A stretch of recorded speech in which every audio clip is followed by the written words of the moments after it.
सभी को नमस्कार। आज के वीडियो में फरवरी 2025 में राजस्थान की विभिन्न योजनाओं के अंतर्गत जो भी बदलाव हुए हैं और नई योजनाएं चलाई जा रही है सरकार के द्वारा, उसके बारे में डिस्कशन करेंगे। तो इसके अंदर हम आयुष्मान आरोग्य योजना, इसके अंदर बदलाव किया गया है, ये डिस्कस करेंगे। 60 वर्ष से अधिक को घर बैठे दवा की सुविधा प्रदान की जाएगी गवर्नमेंट के द्वारा। मेरी पॉलिसी मेरे हाथ अभियान स्टार्ट किया जाएगा।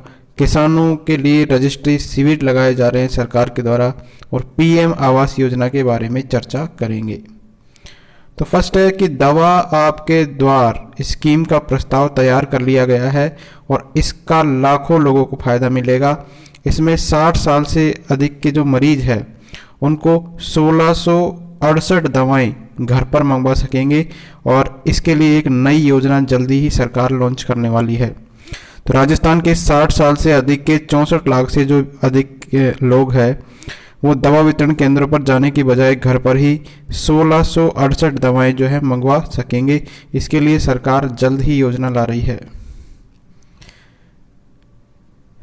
सरकार ने वित्तीय वर्ष 2024-25 में राज स्टाम्प शुरू करने की घोषणा की थी, लेकिन अभी तक वो लागू नहीं हुआ है। ठीक है, 1 साल अभी गुजर गया है, तो जल्दी ही सरकार इसी राज स्टाम्प को चालू करेगी। नेक्स्ट है पीएम फसल बीमा योजना के तहत मेरी पॉलिसी मेरे हाथ अभियान स्टार्ट किया गया है। तो कृषि विभाग ने सोमवार को पंत कृषि भवन के अंदर प्रधानमंत्री फसल बीमा योजना की पॉलिसियों का वितरण करके मेरी पॉलिसी मेरे हाथ अभियान की शुरुआत की है। तो जो ये प्रधानमंत्री फसल बीमा योजना चलाई जा रही है, इसकी पॉलिसी को वितरित करने के लिए ये अभियान स्टार्ट किया गया है। और कृषि एवं उद्यानिकी के सचिव है राजन विशाल, इन्होंने बताया कि पूरे प्रदेश में ग्राम पंचायत मुख्यालय पर शिविर लगाकर पॉलिसियों का वितरण 15 मार्च तक किया जाएगा। कब तक किया जाएगा? ये पॉलिसी कब तक बांटी जाएगी? 15 मार्च तक बांटी जाएगी। इसके अलावा महत्वपूर्ण अपडेट है कि जो कन्यादान योजना है, कन्यादान योजना के अंदर एक अपडेट आया है कि आवेदक द्वारा जो है सहायता या अनुदान राशि प्राप्त किए जाने के लिए ऑनलाइन आवेदन जो है निश्चित विवाह तिथि से 1 माह पूर्व का होना चाहिए, या विवाह की जो तिथि है उससे 1 वर्ष पूर्ण होने तक संबंधित ब्लॉक सामाजिक सुरक्षा अधिकारी को जो है भेजा जाएगा। ध्यान रखिए, जो ऑनलाइन आवेदन होता है कन्यादान के लिए, जो अनुदान राशि दी जाती है उसके लिए निश्चित विवाह तिथि से 1 माह पहले दिया जाएगा, या फिर विवाह तिथि से 1 वर्ष पूर्ण होने तक किसको भेजा जाएगा? संबंधित जो है सामाजिक सुरक्षा अधिकारी को आवेदन भेजा जाएगा। नेक्स्ट है किसानों के लिए रजिस्ट्री शिविर स्टार्ट किए गए हैं। तो राज्य में 5 फरवरी से लेके 31 मार्च तक जो है इन शिविरों का आयोजन किया जाएगा। प्रत्येक ग्राम पंचायत मुख्यालय पर 3 दिवसीय शिविर लगेंगे 9:30 से लेके 5:30 बजे तक। ठीक है, तो किसानों के लिए रजिस्ट्री कराना अनिवार्य हो गया। और शिविर की जो निर्धारित दिनांक एवं स्थान की जानकारी के लिए संबंधित तहसील और ग्राम पंचायत से संपर्क किया जा सकता है, या फिर एक वेबसाइट दे रखी है सरकार ने rjfrc.rajasthan.gov.in, तो इस पर भी आप विजिट कर सकते हैं। किसान रजिस्ट्री के लाभ क्या क्या है? तो पीएम और सीएम किसान सम्मान निधि प्राप्त करने के लिए जो है किसान रजिस्ट्री अब अनिवार्य होगी। तो किसानों की रजिस्ट्री अनिवार्य है यदि आप किसान सम्मान निधि का लाभ प्राप्त करना चाहते हो। वंचित पात्र किसानों को पीएम और सीएम किसान सम्मान निधि जो है योजना से जोड़ा जा सकेगा। किसानों को घर बैठे ऑनलाइन आवेदन के द्वारा फसली ऋण शीघ्र प्राप्त करने की सुविधा भी इसमें मिलेगी। फसल बीमा का लाभ प्राप्त करने में एवं आपदा राहत के लिए किसानों के चिन्हीकरण में आसानी होगी। न्यूनतम समर्थन मूल्य पर उपज खरीद में किसानों को स्वतः पंजीकरण हो सकेगा। किसान रजिस्ट्री के डेटा के आधार पर योजनाओं के लाभ जो है वितरण में सुगमता होगी और लाभार्थी का बार बार सत्यापन कराना नहीं पड़ेगा। किसान किसी भी समय कृषि संबंधी सलाह ले सकेगा। किसान रजिस्ट्री में भू अभिलेख का जो है स्वतः अपडेट हो सकेगा। तो 15 मार्च तक जो है किसान जो है रजिस्ट्री करवा सकते हैं अगर वो किसान सम्मान निधि का लाभ प्राप्त करना चाहते हैं। नेक्स्ट अपडेट है मुख्यमंत्री आयुष्मान आरोग्य योजना के नवीन फेज के अंदर भुगतान श्रेणी के परिवारों के लिए नवीन प्रावधान जारी किए गए हैं। तो मुख्यमंत्री आयुष्मान आरोग्य योजना के जो है नया फेज है, उसमें भुगतान श्रेणी के परिवारों के द्वारा योजना में पंजीकरण के संबंध में नवीन प्रावधान लागू किए गए हैं। तो प्रीमियम भुगतान की जो दिनांक है उससे 90 दिन के बाद प्रभावी किया गया है, परंतु जिन परिवारों के द्वारा 30 जनवरी 2025 तक अथवा 31 जनवरी से लेके 2025 को नवीन पॉलिसी के लिए पंजीकरण अथवा रिन्यूएबल के लिए प्रीमियम अंशदान राशि 850 रुपये का भुगतान कर दिया गया है, तो उन परिवारों की पॉलिसी जो है 1 फरवरी 2025 से लेकर 31 जनवरी 2026 तक के लिए जो है प्रभावी मानी जाएगी। ठीक है, जिन्होंने 850 रुपये का भुगतान कर लिया उनकी जो है 1 फरवरी 2025 से 31 जनवरी 2026 तक की जो है वैलिडिटी रहेगी। योजना में पूर्व से ही पंजीकृत जिन परिवारों की पॉलिसी 30 अप्रैल 2025 तक प्रभावी है, उन परिवारों के द्वारा 15 फरवरी तक पॉलिसी रिन्यूअल के लिए भुगतान करने पर ही 1 मई 2025 से 30 अप्रैल 2026 तक की पॉलिसी जारी की जाएगी। इसका मतलब 90 दिन पहले आपको जो है इसका रजिस्ट्रेशन करवाना पड़ेगा।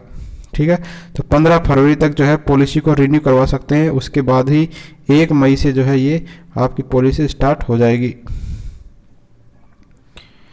नेक्स्ट अपडेट है जो NFSA है जिसमें फ्री में राशन मिलता है, उसमें एक अभियान शुरू किया गया है सरकार के द्वारा, यानी जिनकी आय अब अधिक हो गई है, जिनके घर में 4 पहिया वाहन है, ठीक है, या जो है परिवार में किसी सदस्य के पास एक 4 पहिया गाड़ी है, जैसे ट्रैक्टर आदि जीविकोपार्जन में प्रयुक्त वाहन को छोड़कर, ठीक है, ट्रैक्टर के अलावा जो भी साधन है तो इस सूची के अंदर से बाहर कर दिए गए हैं। अगर जिसके पास 4 व्हीलर है तो उसको जो है अपना नाम वापस लेने की तिथि को बढ़ाकर कितना कर दिया गया है, 28/2/2025।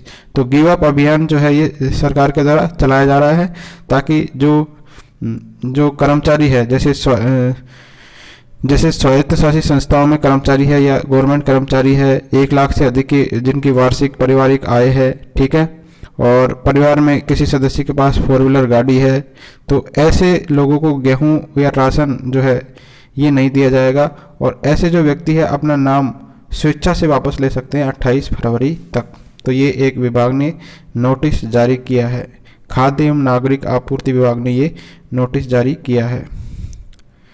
प्रधानमंत्री आवास योजना ग्रामीण परिवारों का सर्वे भी प्रारंभ कर दिया गया है भजनलाल सरकार के द्वारा। तो कार्यालय, ग्राम पंचायत, पंचायत समिति या जिला परिषद में संपर्क किया जा सकता है और पंजीकृत सर्वेयर के द्वारा इसका सर्वेक्षण किया जाएगा। पात्र परिवार के द्वारा आवास प्लस 2024 एवं आधार फेस RD ऐप पर स्वयं सर्वे की सुविधा भी उपलब्ध है। तो स्वयं के मोबाइल से भी आप सर्वे कर सकते हैं। लाभार्थी मोबाइल फ़ोन में QR कोड से ऐप को डाउनलोड करें। इसके बाद में ये जो QR कोड दिया हुआ है, इसके बाद में आधार कार्ड, नरेगा जॉब कार्ड और बैंक पासबुक और भूमि संबंधी जानकारी मोबाइल ऐप पर अपलोड करनी पड़ेगी। सर्वे पूरा होने पर सर्वे अपलोड करना पड़ेगा और इसके बाद में स्वयं सर्वे अपलोड करने की जानकारी विभाग की वेबसाइट से प्राप्त आप कर सकते हैं। इसके बाद में है कि फार्मर ID के बिना जो है फसल बीमा अब नहीं दिया जाएगा, फार्मर ID आपको बनवानी पड़ेगी। सब्सिडी एवं KCC सम्मान निधि का फायदा, इसमें बार बार सत्यापन की जरूरत नहीं पड़ेगी अगर एक बार आप फार्मर ID बना लेते हो। तो प्रशासन गाँव के संघ की तर्ज पर प्रदेश की 11,000 से ज़्यादा पंचायतों में इसमें 2 महीने तक कैंप लगाए जाएंगे फार्मर ID बनाने के लिए। तो आने वाले समय में PM किसान सम्मान निधि, कृषि विभाग की योजनाएं, किसी भी प्रकार की सब्सिडी जो है फसल बीमा आदि का लाभ लेने के लिए आपको फार्मर ID बनवानी जरूरी रहेगी। तो इसके लिए कैंप लगाए जाएंगे, ठीक है, तो 2 महीने के लिए। तो इसमें आप रजिस्टर करवा सकते हैं। नेक्स्ट है 50 लाख से ज़्यादा लोगों को खाद्य सुरक्षा से जोड़ने की तैयारी चल रही है और 8.38 लाख के नाम इसके अंदर हटाए गए हैं। ठीक है, अब तक के 8 लाख लोग ऐसे हैं जिन्होंने खाद्य सुरक्षा योजना से अपना जो है नाम वापस ले लिया है। तो राज्य सरकार ने राष्ट्रीय खाद्य सुरक्षा योजना में करीब 50 लाख नए लोगों को जोड़ने का टारगेट किया है। आवेदन के लिए 26 जनवरी को पोर्टल खोल दिया गया है और आम लोग आसानी से खाद्य एवं नागरिक आपूर्ति विभाग की वेबसाइट पर जाकर अपना आवेदन कर सकते हैं। ई-मित्र पर आवेदन की फीस है 50 रुपये और इससे ज़्यादा राशि लेने वालों पर सरकार कार्रवाई करेगी। राज्य के खाद्य एवं नागरिक आपूर्ति मंत्री है सुमित गौदारा ने बुधवार को सचिवालय में ये बात कही है। ठीक है, तो 40 लाख जो है 50 लाख से ज़्यादा का टारगेट है, इनकी केवाईसी नहीं हुई है। 31 तक पंजीयन होगा, 1 फरवरी से मिलेगा स्वास्थ्य बीमा। तो मुख्यमंत्री आयुष्मान आरोग्य योजना के अंदर 25 लाख रुपए का स्वास्थ्य कवर दिया जा रहा है और 10 लाख रुपए दुर्घटना बीमा का लाभ दिया जा रहा है। तो राज्य की महत्वाकांक्षी है ये परियोजना, और इसके अंदर जो स्वास्थ्य का लाभ मिले तो इसके लिए बीमा है मुख्यमंत्री आयुष्मान आरोग्य योजना। इसके अंतर्गत पंजीकृत परिवार को 25 लाख रुपए तक का स्वास्थ्य बीमा और 10 लाख रुपए तक का दुर्घटना बीमे का कवर मिल रहा है। और योजना में पंजीकृत जो परिवार है, जिले के समस्त अधिकृत 28 जो है निजी और 19 राजकीय चिकित्सालय में निःशुल्क इलाज का लाभ प्राप्त कर सकेंगे। ठीक है, तो ये जो है मुख्यमंत्री आयुष्मान आरोग्य योजना के बारे में है। तो इसका पंजीयन 31 तक करवाना पड़ेगा और 1 फरवरी से इसका लाभ दिया जाएगा। परिवहन विभाग में ऑनलाइन लाइसेंस आरसी सहित 42 सुविधा के लिए घर बैठे आप आवेदन कर सकेंगे, और आरटीओ के जो है आपको आरटीओ के पास नहीं जाना पड़ेगा, अब ऑनलाइन ही आवेदन कर सकते हैं। ठीक है, तो ये थे महत्वपूर्ण अपडेट। Thank you friends.